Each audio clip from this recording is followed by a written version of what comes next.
Hey there, everybody. Thomas with Basecamp Trading. It is Wednesday, January 29th, and we're going to take a look at crude oil and talk about the down move we had this morning in crude and why we were expecting that in the trading room, why it played out the way it did. And this was all pre-EIA report.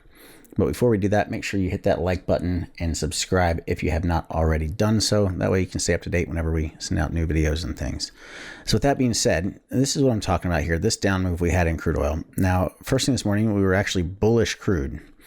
We were looking for crude to start to climb off of a trend reversal breakout, and it did. It ended up climbing up fairly well off of the Renko chart, Renko chart trend reversal breakout. But then what happened is what we call a run the stops. And this was a very telling candle. And we talked about this being bearish and how we should see the price start to accelerate lower if that run the stops is going to be the way it is. And what a run the stops is when we have a pivot high like this, where we did at 54.25 this morning, we spike high up through that resistance.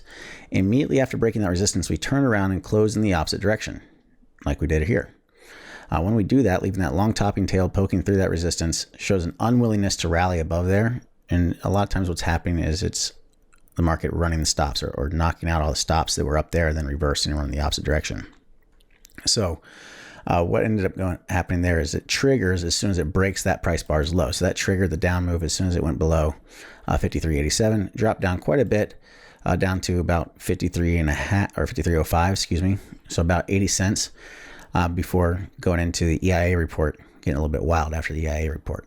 So overall worked out really well for a lot of the traders in the futures trading room.